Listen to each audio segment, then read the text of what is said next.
Hello everyone and welcome back to episode 172 of your favourite Formula 1 show. Yes, Knowing Wheel is back this weekend, ready to discuss and preview the Miami Grand Prix. Of course, if you missed out on last week's episode, where we didn't end up talking about Shanghai because it was boring, we would highly recommend going back and checking it out. But in true Knowing Wheel fashion, obviously we recorded the podcast, we uploaded the podcast, and then quite possibly the biggest news of the year broke. Maybe just behind Lewis Hamilton joining Ferrari, didn't it, Jamie?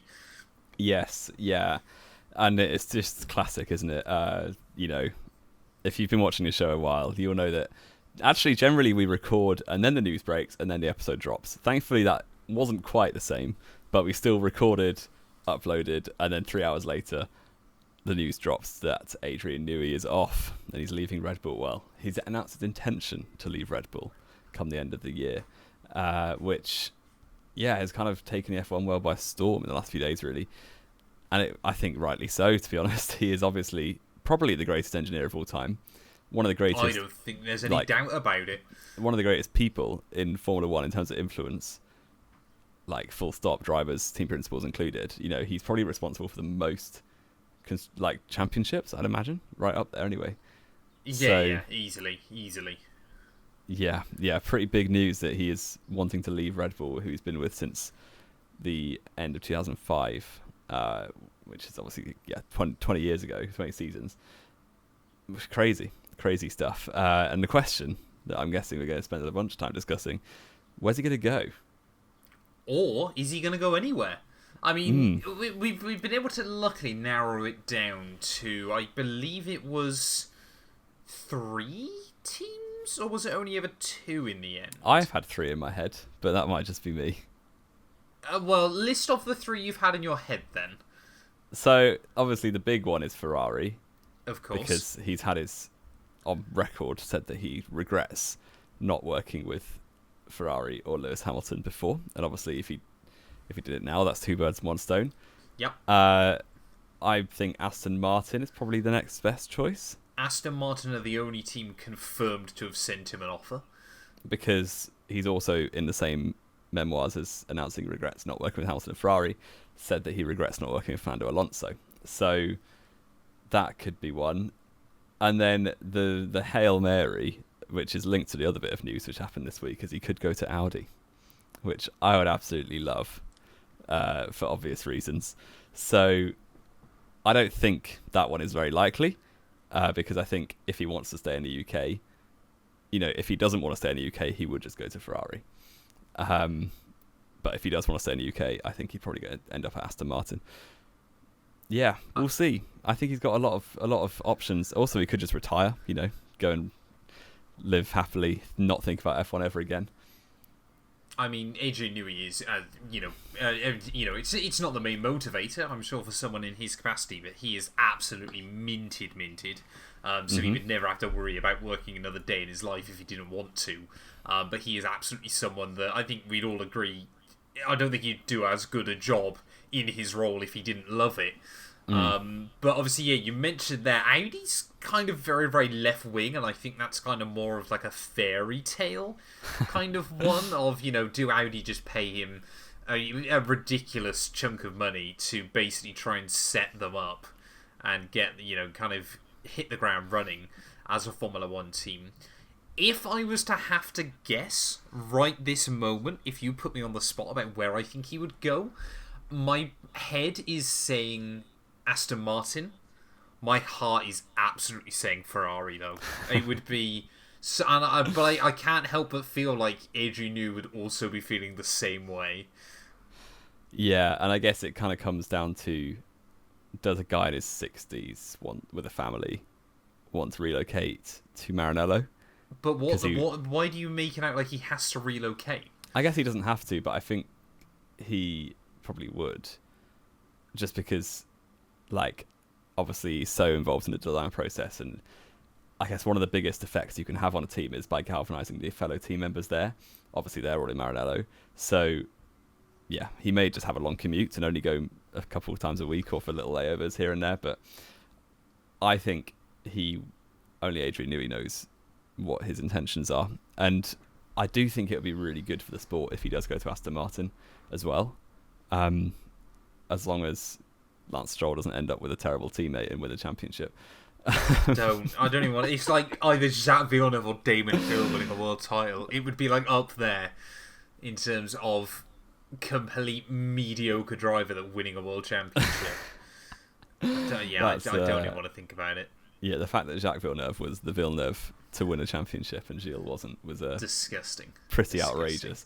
But yeah, I think it's a shame that Alonso is like, by the time Newey, the time frame anyway, when engineers leave or move teams, they have to go on gardening leave for a period of time, so they can't just take they don't have to. It's just obviously in their contracts. You'd be quite stupid if you had a good car not to put a gardening leave. Yeah, so he does have one in the contract, by the sounds of it anyway. So that's and his contract is up until the end of 2025, is it? Or 20? So his contract ends at the end of next year, and then he's got a 1-year gardening leave before he can even go anywhere else. So he's got to negotiate quite hard with Christian Horner to try and leave early. And obviously, if it is the beginning of 2027, by the time you can start working for another team, Alonso will not benefit from Adrian Newey's work, which is a big shame if he does end up at Aston Martin.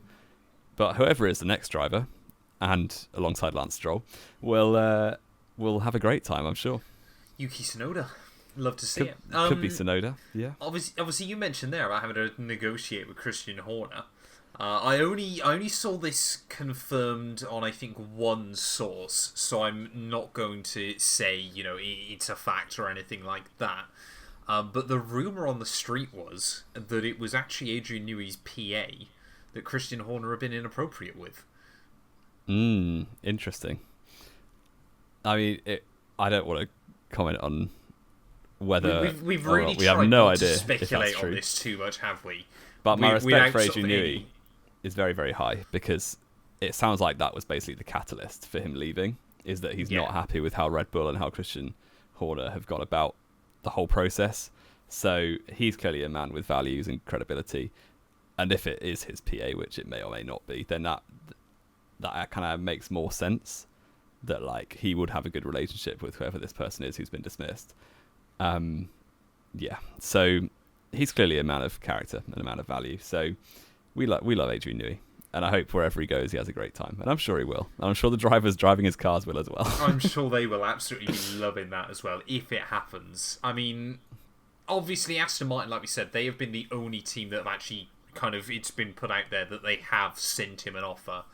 And of course, obviously, they are building a very, very exciting project at Silverstone. Of course, obviously, we kind of saw it absolutely explode last year, didn't it? With kind of interest and popularity and all this, that, and the other. And it has kind of fizzled a bit. Pretty much throughout sort of from the summer break onwards last year, wasn't it? And then kind of, it still had kind of those little flurries here and there. But we haven't quite seen the highs of last season, have we still? And of course, there is all this speculation going on within the Aston Martin team. Lawrence Stroll obviously has been announced that he is looking to sell up to 25% of his stake in the Aston Martin Formula 1 team. This is kind of obviously where I'm trying to read it from, is if he felt that he had a good shot at getting Adrian Newey into that team, surely you would announce something like that once the news about Newey's joining you, because obviously the stock price will shoot through the roof. Yeah, the stock price will go sky high as soon as they announce. I mean, whichever team ends up with Adrian Newey, their stocks will depends if their stocks up. Is traded, but yeah. Yeah, true. But and if Lawrence Stroll is able to convince Newey to join, then he's going to be doing everything he can to keep Lance in that seat for as long as possible in terms of convincing the other stakeholders, because if you look at performance only, Lance Stroll is probably one of the most under pressure drivers, but because of the security of that seat, it's not really the case. Yeah. I mean, we've ranted about this so many times, haven't we, in recent weeks? And it gives me a migraine just thinking about it with Lance Stroll. But yeah, it's just frustrating, isn't it, in that regard? But yeah, I mean, Ferrari though, we've got to talk about Ferrari, haven't we? Because surely, if there was an opportunity there, and let's just sit for 1 second and think if that did happen, Lewis Hamilton Adrian Newey, Ferrari as a trio is... I mean, if this doesn't win World Championships... I mean, you're discrediting Charles Leclerc quite a lot, yeah. But Charles Leclerc hasn't even been able to get the better of Carlos Sainz this year. Well, Hamilton hasn't been able to get the better of George Russell this year, has he? But George Russell's a future world champion, according to many.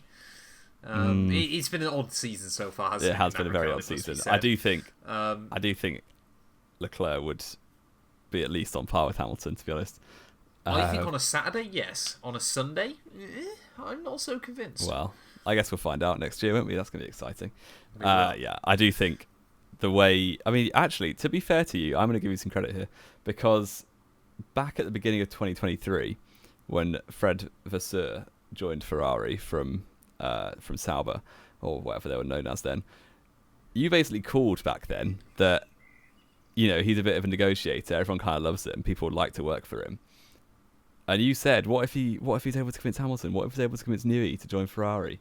You know, they're creating the new 2000s dynasty with Ross Brawn and all the rest of them. I can't remember. Who else was it? Get the internationals. Jean Todt and Schumacher. Yeah, and Michael Schumacher. So Rory Burns, that was the one I was trying to think of. Yeah, it could. And to be fair, that was over a year ago. And look at us now. Still here, still waiting for Adrian Newey to join Ferrari. But, you know, you've got halfway there. Still knowing wheel, clearly. Could it happen? Oh, I so want to believe.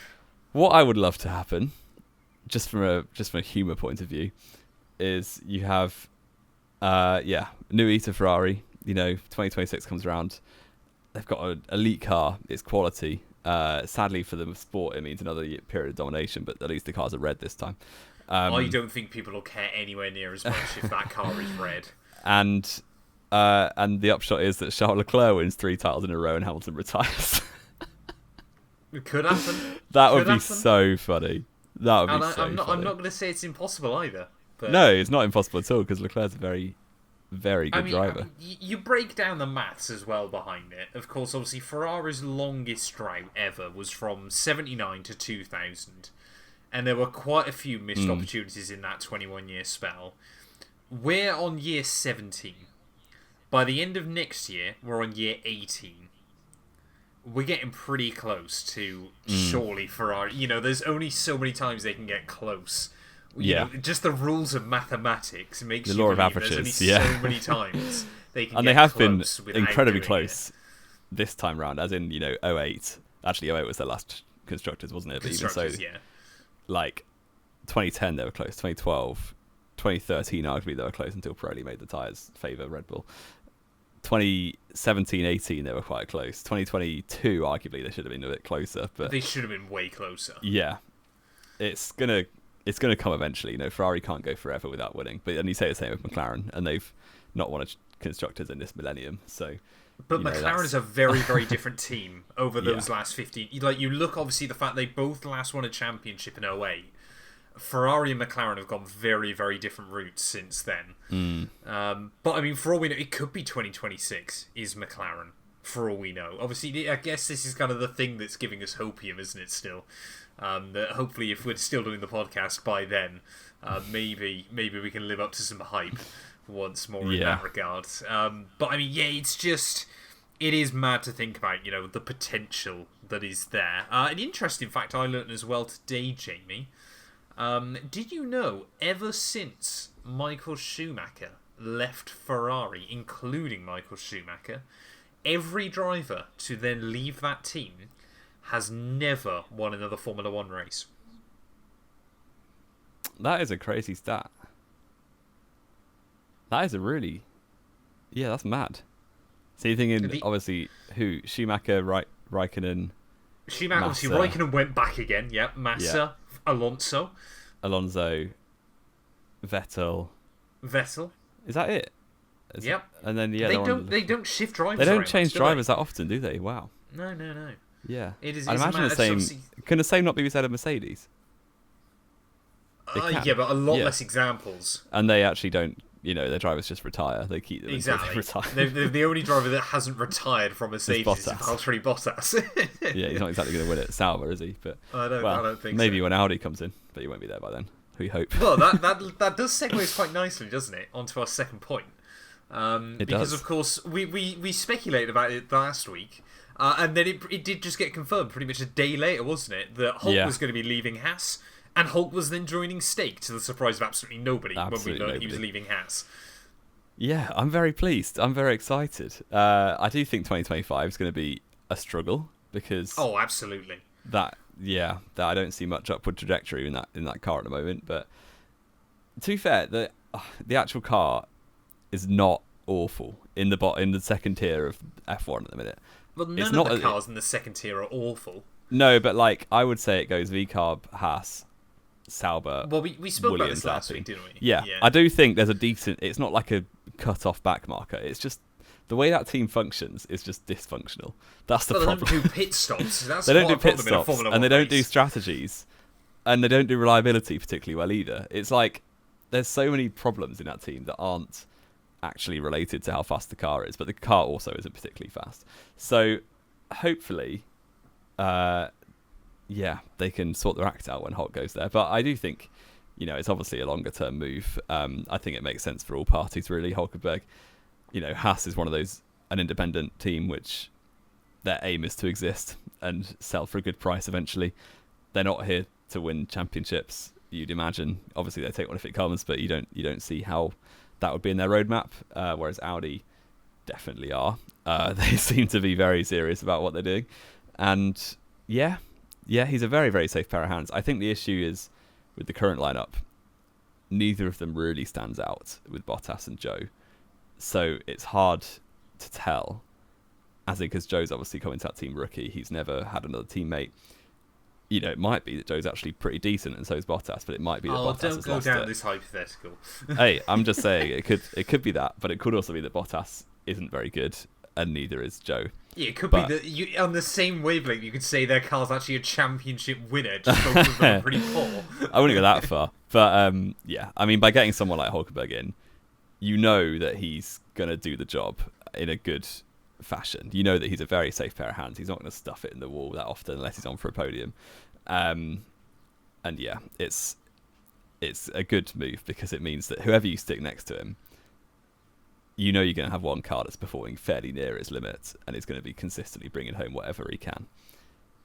And I mean, what a comeback story as well. I mean, yeah. Obviously, I've given you my fair share of stick about Hulkenberg over the years, because you obviously have so openly fanboyed over him. And of course, for a lot of those years, while I was a Sergio Perez fan, so it kind of was obviously the fact, they were the two kings of the midfield.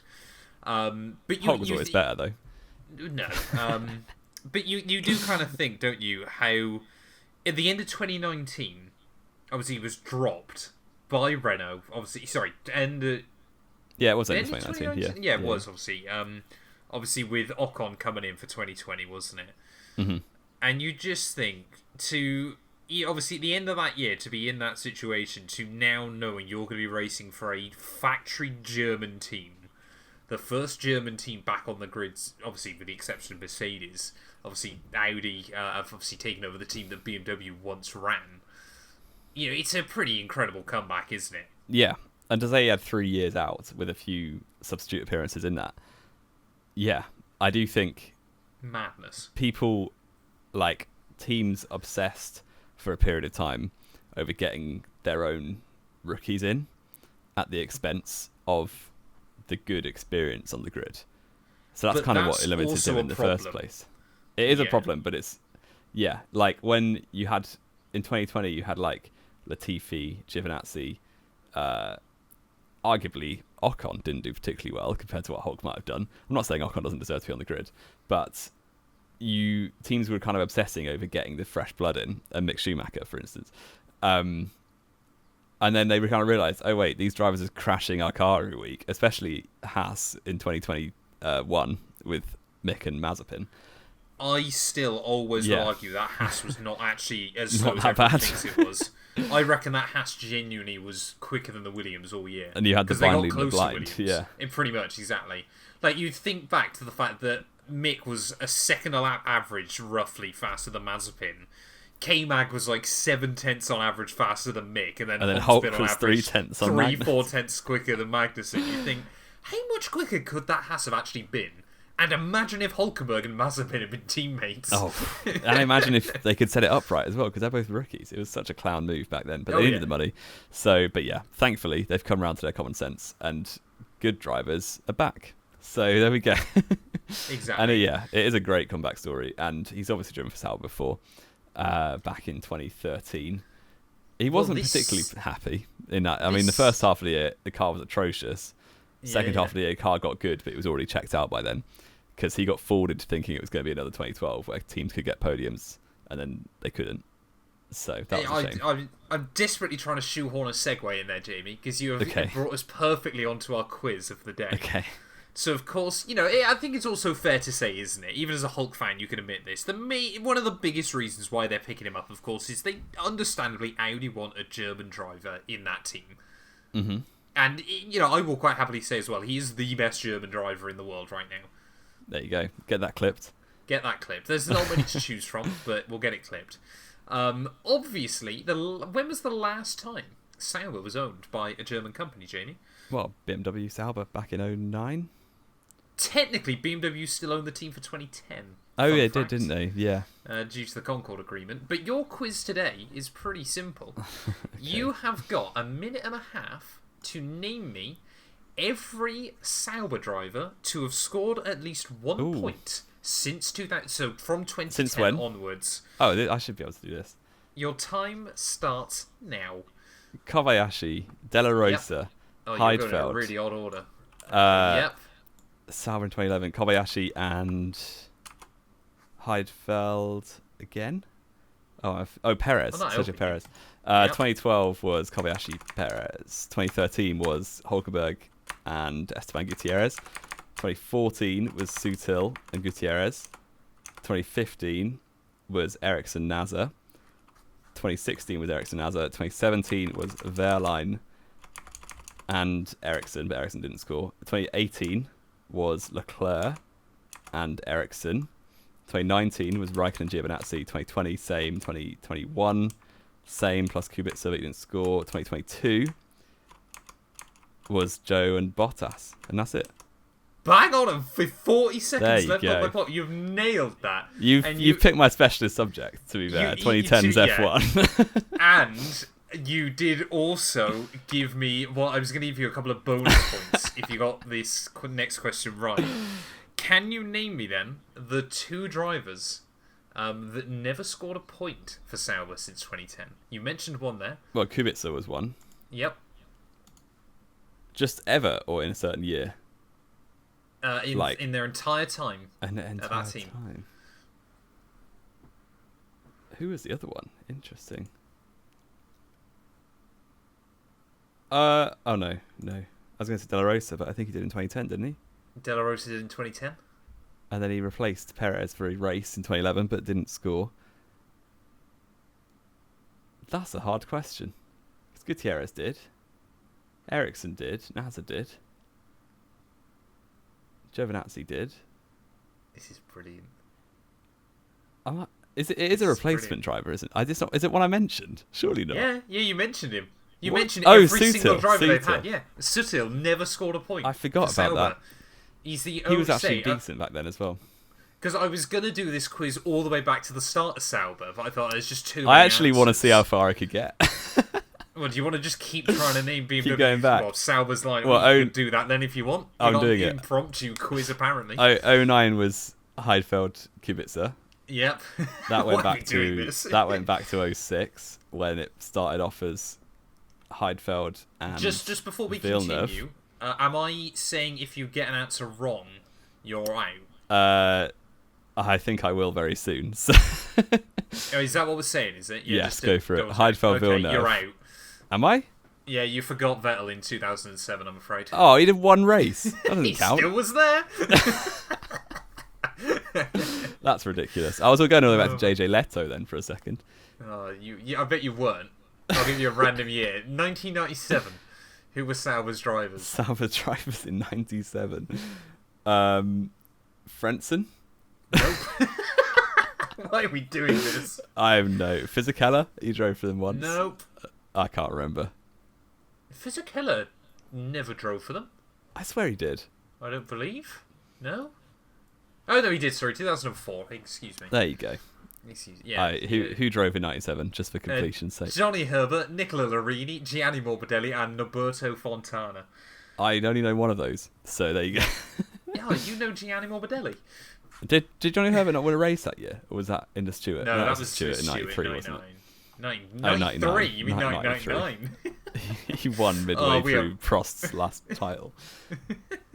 Right. We have really gone down a rabbit hole there. We have. Let's get back to it. Let's focus back on what we need to be talking about. I mean, yeah, we got another sprint weekend, don't we? Yay! We do, and I want to test out if China was a flash in the pan, because the consensus seems to be that China was quite good for a sprint event. Was it? The sprint was the sprint probably was more interesting. Like the well, that's what I mean. Quali. That's what I mean. Yeah. The consensus on how the new format is quite positive right now. But I'm thinking back to when they changed it most recently for the beginning of last year. The consensus was also that it was quite positive after one time, and then after 2 or 3 times we were bored again. So we'll see. But let's not forget this was massively skewed as well by the fact that by the weather. Obviously because of the weather. Yeah. Which I don't think it's going to be raining in Miami. Well, no, because apparently there's rumours that it could be absolute flooding in Miami. We might not get a race. Well, that wouldn't be a massive shame. Well, I'm still holding out for... Formula 1 is cursed when it tries to host a 24-race calendar. So I'm still holding out for what is going to happen this year. It's true. They bet they could race at Imola this year, I'm telling you that. But let's hope so, for your sake. Yeah, I mean, the weather in Miami looks pretty good, according to Google, anyway. So... yeah, it might be that all the sprint does is ruin the GP, but we'll see. Yeah, I mean, I mean, we speak about this so much, don't we? But Miami, of course, it kind of the consensus is that it's on the chopping block. You know, because already, yeah, it just doesn't. It hasn't delivered a good race yet. I mean, and it's also, what's the point? What's the purpose of this race? You know. You keep tracks like Silverstone on the calendar because it's the first ever race in the Formula 1. It's where all the British fans are, and F1 is kind of a British sport, really. You keep COTA on because you want a good racetrack in the US for the US fans. You keep Las Vegas on now because it's kind of like the quintessential American showpiece. So now what's the point of Miami? Because it kind of sits between them. That's exactly what I was going to say. Miami just kind of sits between them both and does a bad job either way. Because I don't mind the idea, of course, because the US is a massive market, and obviously you can get a lot of people to those Grand Prix. And I don't mind the idea, of course, that they get a good... And, I do genuinely like the Circuit of the Americas as well. I think it is a decent track. And obviously Vegas, is a bit more of a crapshoot, but that's Las Vegas at the end of the day. Yeah. But Miami is just... I mean, there's no interest... I don't think many people go, apart from the idea that it's just like a terrible version of Monaco. Yeah, it's like a cheesy Monaco. Yeah. And does anyone want that? I don't really know. Monaco's but it has got a contract. Enough. It was given a 10-year contract when it signed up. So we've got it until 2031. Or do we, though? Will we? Well, Will we? If we've still got Miami on the calendar in 2031, I will eat a shoe. Okay, well, we're clipping that up as well. Do you know what worries me, Jamie? I like that. What? Is that 2031 is as far away now as we are from when we first started speaking.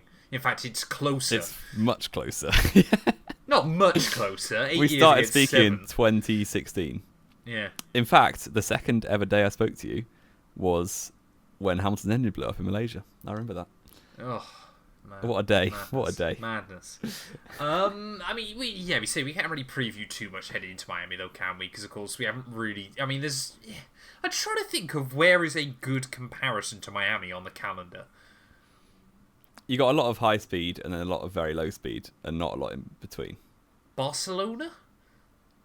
No, because all of them are medium speed corners now, aren't they? Really? Yeah, I forget. Obviously, the final chicane's changed. I would say, to be honest, like Vegas. To be honest, like no, Vegas is just. I mean, Miami is nowhere near a straight line dominated as Vegas is. But there's a massive back straight there. Haas were quite good here last year. Kevin Magnussen qualified 4th. Gasly qualified 5th, I think.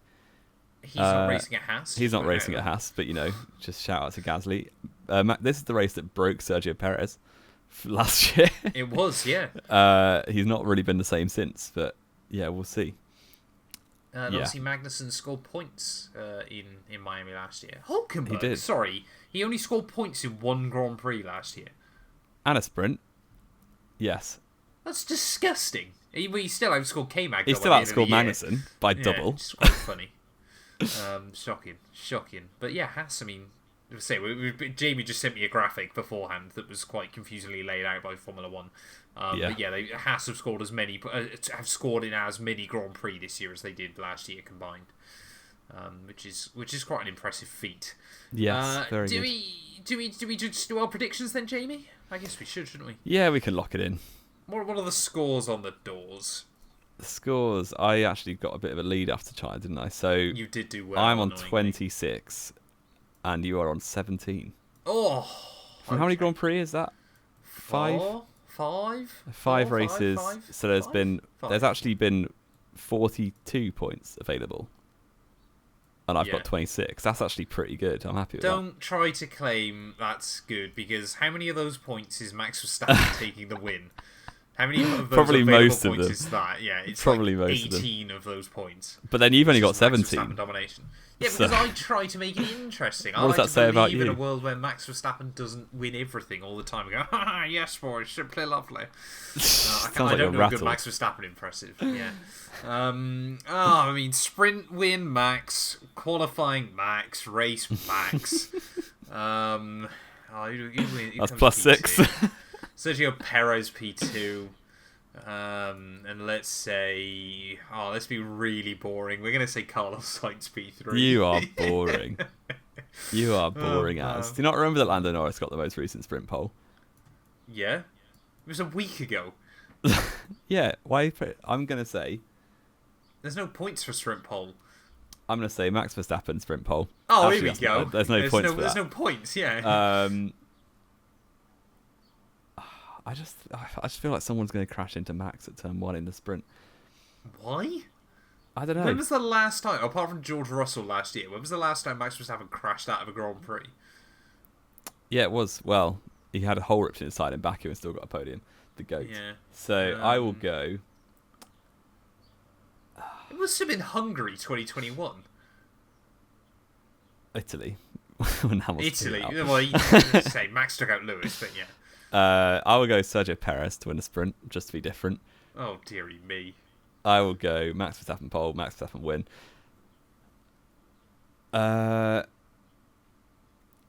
Charles Leclerc P2 and Lando Norris P3. We're going very different. What happens to Sergio? He wins the sprint and does. He has a good sprint quali and then just qualifies in Q2 in the real quali. Fair enough. He's going to do the Lance Stroll, is he? Yeah. So he's going to, sprint pole, sprint win. No, he's not going to get sprint pole. Something's going to happen to Max. Jamie183. Of course, because this is Knowing Wheel, and as we mentioned at the top of the show, we seem to find that obviously normally when we do these, then something will get announced between now and obviously when the show goes out. I just want to cover our backs this week. What are your thoughts on the Ferrari Miami livery? I quite like it, to be fair. I like the blue they've done on it. It's very blue, isn't it? They really didn't hold anything back. Yeah, we obviously haven't seen it yet, but I have high hopes. If they make it red with a blue stripe, I might not appear on the show next week. Why? Just because it'd be boring. They better go fully for it. And fair enough. Yeah. I hope they do, to be fair. I really do hope they go all... Well, no, I mean, I'm happy that they've gone all out blue. I'm sad that they didn't go all out blue. With it's like, I ain't reading that, but I'm sorry that happened, or happy for you. Exactly. And McLaren are meant to be bringing a new upgrade to the car, but they've got no idea whether it's going to make the car quicker or not, which in my mind defeats the point of an upgrade. Well, it's just a change then, really, isn't it? But it's... Yeah. It's that's why Lando Norris is going to get a third place. Oh, you see, he broke his nose or something this week. Yeah, he was wrapped in bandages, wasn't he? I thought it was for it was a joke, like a dress-up thing, but maybe it was real. No, you could say cut his... I originally, when I saw it, thought, maybe someone's lamped him, but apparently not. Well, there we go. Anything else to add? I don't believe so. I think we've done pretty well today, and we've kept it under 40 minutes. Oh, quick housekeeping. For those of you that are on YouTube, I mean I, because I do everything on the back end for the show. Jamie just shows up and talks about it. We've now got the podcast uploading officially on YouTube. So if obviously you're out and about, but you want to listen via YouTube, you can now do so from like 2 weeks ago onwards. But they're going to be left unlisted, otherwise every week you get the podcast on your sub feed twice. So what I'm going to try and do, if I'm clever, is just start leaving a link down in the description below. I probably should mention this at the start of the show. But yeah, so I'm going to try and start leaving a link to the playlist down in the description below, so of course you can just listen to it on the audio version, or of course follow us on Spotify. It'd be greatly appreciated. I'm hoping, actually I better just double check. We've still got our 5-star review, but I feel like we actually have a lot of reviews. I saw that recently. We have 4.9 with 103 reviews. We'll take that. We'll boost this back to 5. If you haven't reviewed us yet, go do it. That's physically impossible, Jamie, but okay. You could get 4.96 on average, and it round up. There you go. Is that how it works? Is it on Spotify? Surely I don't have a clue, but that makes sense. I wouldn't have thought so, but it would be cool. But yeah, thank you all, as always, so much for listening. We've had another good rambly episode today. We probably should do like a second podcast a week where we just ramble about random stuff. Start talking about the early 2000s again. The 1990s, yeah, exactly. I still absolutely say, down the line, we need to do old race watch-alongs and that kind of thing and talk through about old races. That'd be so much fun. But yeah, we'll be back next week. It's going to be a later episode next week, I believe, isn't it, Jamie? Because you're away? I'm at a wedding this time next week. You're at a wedding? On Monday, yes. A Monday? Oh, it's bank holiday, isn't it? Bank holiday. So we'll already record on the Tuesday. I think we've already got it on our calendar for a Tuesday, yeah. So that's going to be, it might be a Wednesday upload. Wonderful. Thank you all, as always, so much for listening. If you have enjoyed, please do make sure you drop us a follow, drop us a sub, all that good stuff. We've overtaken Jamie, which is good. And yeah, we'll be back next week then, ready to potentially review the Miami Grand Prix. It depends how boring it is. Got our hopes high. Exactly.